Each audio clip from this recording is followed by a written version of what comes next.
Hey guys, welcome to real sports Bengali. So finally গড়ালো football, শুরু হয়ে গেল ইন্ডিয়ান সুপার লিগ। এবং প্রথম ম্যাচে যেমনটা আশা করাই ছিল, মোহনবাগান 2-0 গোলে কেরালাকে হারালো। যেখানে ম্যাচের দুটি গোল করেন, একটি জেমি ম্যাকলারেন 35 মিনিটের মাথায় এবং দ্বিতীয়টি একেবারে ম্যাচের শেষে ওই 95 কি 96 মিনিটের মাথায় টম আলড্রেড হেডার থেকে। এবং এইভাবে মোহনবাগান কেরালাকে 2-0 গোলে হারিয়ে আজকের ম্যাচটি জিতে গেল। আজকের ম্যাচে এই ম্যাচটি রিভিউ করব। প্রথমেই যেমন প্রিভিউ ভিডিওতে লাইন আপ বলেছিলাম, ঠিক সেরকমই লাইন আপ নামিয়েছিল। খালি আমি ওখানে ভেবেছিলাম আমার রানারকে স্টার্ট করাতে পারে, কিন্তু আমি সেখানে বলেছিলাম যে অভিষেক সিংকে খেলালে বেশি বেটার হবে। এবং আজকে অভিষেক সিংই স্টার্ট করেছিল এবং কি খেলাটাই না দেখালো অভিষেক সিং, সেই বিষয়ে পরে আসছি। তো মোহনবাগান আজকে মেনলি 4-2-3-1 ফরমেশনে গেছিলো, যেখানে গোল গিয়েছিল অবশ্যই বিশাল কায়েত। তার উপরে ছিল মেহতাব সিংয়ের সঙ্গে অ্যালবার্তো রড্রিগেজ এবং অভিষেক সিংয়ের সঙ্গে সুভাশিস বোস। এবার আপফ্রন্টে ছিল আপুইয়ার সঙ্গে থাপা, তারপরে পেট্রাতস এবং লিস্টান কুলার শো, উপর দিকের অপশন রবিন এবং স্ট্রাইকার হিসেবে জেমি ম্যাকলারেন।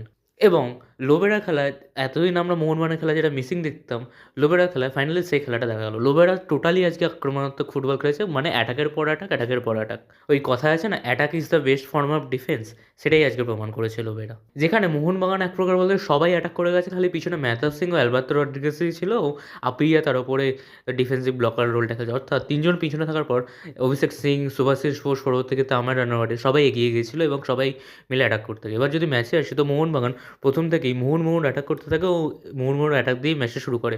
তবে আমি এখানে বলবো প্রথম হাফে মোহনবাগান টোটালি ডমিনেট করলেও অতগুলো চান্স সুযোগ তৈরি করার পরও মাত্র একটি গোল করতে পেরেছিল। সেটা একটি, এই আগেরবারও এই প্রবলেমটা ছিল, এবারও এই প্রবলেমটা এখন অবধি রয়ে গেছে। যেখানে চান্সেসের কথা বলে প্রথমেই ডিমি পেত্রাতস একটি সুযোগ পায় যেটি মিস করে। এরপর লিস্টন কোলাস একটি ফ্রি কিক নেয় যেটি ভালো সেভ করে সচিন সুরেশ। এছাড়াও তারপর রফসান রবিনও একটি চান্স পায়, সেখান দিয়ে শট মারে।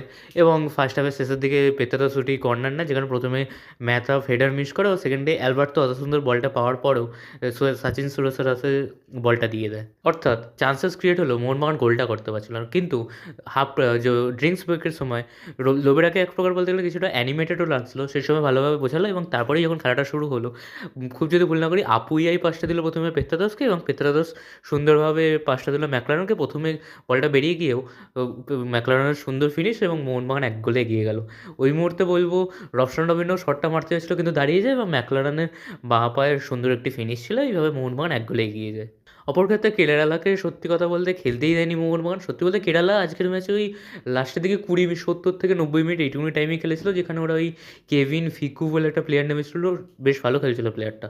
বাদ বাকি পুরোটা ম্যাচ মোহনবাগান ডমিনেট করে গেছে। তবে এই মোহনবাগান এক গোলে এগিয়ে থাকার ফলে, দ্বিতীয় গোলটি না করার ফলে একটু প্রবলেম দেখা যেতে পারতো, কারণ কেরালা এক মুহূর্তে প্রায় গোলের চান্স বলতে গেলে ক্রিয়েট করেই ফেলেছিল। হয়তো ওখান থেকে গোল হয়ে গেলে মোহনবাগানের ক্ষেত্রে জেতা ম্যাচটা ড্র হয়ে যেতে পারতো।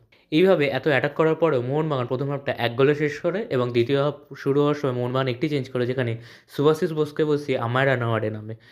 এরপরও মোহনবাগান অ্যাটাকের পর অ্যাটাক করতে থাকে, এবং এত অ্যাটাক তৈরি করার পরও তেমন চান্সেস ক্রিয়েট করলেও আসল কাজের কাজটা মোহনবাগান করতে পারে না। এইভাবে অ্যাটাকের পর অ্যাটাকে চলতে থাকে, এই করে ঘড়ি কাটা ঘোড়া 90 মিনিটের দৌড় করে তখন কেরালা একটা দুটো চান্স তৈরি করে, এবং শেষ মুহূর্তে আই থিঙ্ক মনবীর সিংকে নাওচা আই থিঙ্ক ফাউল করে, সেখান থেকে মোহনবাগান প্রায় ফ্রি কিক, সেখান থেকে থাপা একটি সুন্দর ফ্রি কিকটা নেয়, এবং সেখান থেকে টম আলডার্টের হেডার, এবং মোহনবাগান 2 গোলে জিতে এগিয়ে গিয়ে এবং সেখানেই ম্যাচটি সিল করে দেয়। তারপরেই খেলা শেষ হয়ে যায়। আজকের ম্যাচটাতে মোহনবাগানের সমস্ত প্লেয়ারই খুব ভালো খেলেছে, তবে কিছু কিছু জায়গায় প্রবলেমও দেখা যাচ্ছে, সেগুলো নিয়ে আমি পরে আসছি। প্রথমে যদি ভালো দিকগুলো বলে, সব থেকে ভালো আজকে পজিটিভ বলবো রফসান রবিনকে। ওই লেফট হ্যান্ড ফ্ল্যানটা পুরোপুরিভাবে খেয়ে নিয়েছে, লাইক অ্যাটাকের পর অ্যাটাক। অ্যাকচুয়ালি প্রথম যখন রফসান আসে তখন বোঝা যাচ্ছিল প্লেয়ারটা ফিট নেই, কিন্তু এখন যখন প্রপারলি ফিট হয়েছে রফসান নিজে আসল খেলা দেখাতে শুরু করে দিয়েছে। লাইক আজকে বলবো 3 থেকে 4খানা শট মানে রফসান, যেগুলো প্রায় গোলের সমানই সুন্দর সেভ হয়ে যায়। আর একটা তো মনে আছে ওই প্রথম গোলটা হওয়ার পরেই ওই 38-39 মিনিটের মাথায় রফসান একটা শট মারে, যেটা এক প্রকার বলতে গেলে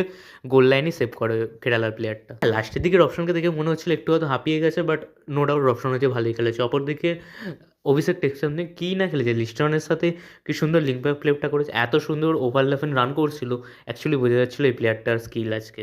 অপরদিকে আপুইয়া, যার কথা তো যত বলবো ততই কম হয়ে যাবে। যেমন সত্যি কথা বলতে বিদেশি মিডফিল্ডার থেকে আপুইয়া কোনো অংশ কিছু কম নয়। সেটা আজকের ম্যাচেও প্রমাণ করলো। প্রথম হাফে আই থিঙ্ক রলেন বর্জেস ছিল, তাকেও এক প্রকার বলতে গেলে পকেটে পুরো রেখে দিয়েছিল। হ্যাঁ, দানিশ ফারুকের সাথে একটু 1-1 হচ্ছিল, যেখানে আপুইয়াকে বারবার ফাউল করছিল। ওটা বাদ দিয়ে আপুইয়া টোটালি ডমিনেট করে গেছে আজকে কেরালার মিডফিল্ডকে।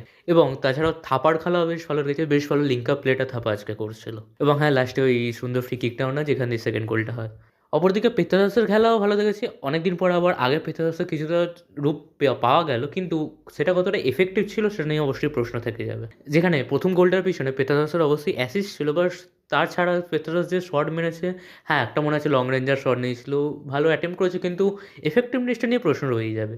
কিন্তু যে প্লেয়ারগুলোর খেলা একটু প্রশ্নচিহ্ন রয়ে যাবে সেটা হচ্ছে অবশ্যই এক নম্বর লিস্টন ক্লোসও। হ্যাঁ, আজকে প্রপার বোঝা যাচ্ছিল লিস্টনের খেলাটা অ্যাকচুয়ালি লেফট ফ্ল্যাঙ্কে যতটা ভালো, রাইট ফ্ল্যাঙ্কেও ততটাই ভালো খেলছিল, কিন্তু অ্যাকচুয়ালি বোঝা যাচ্ছিল প্রপারলি কমফোর্টেবল না ওই পজিশনটা লিস্টন কোলাসো। যেখানে অনেক সেলফিশ প্লেও তো দেখা গেছে, যেটা আমরা দেখতে অভ্যস্তই। তবে বেশ কয়েকটি ভালো ভালো চান্সও লিস্টন ক্রিয়েট করেছে। আই থিঙ্ক এইভাবে খেলতে থাকলে হয়তো লিস্টন রাইট হ্যান্ড ফ্ল্যাগটাতেও প্রপারলি খেলতে পারবে। কেই বা বলতে পারে লোবেরার হাত ধরে লিস্টন কোলাসো লেফট উইঙ্গার থেকে রাইট উইঙ্গারই না হয়ে গেল।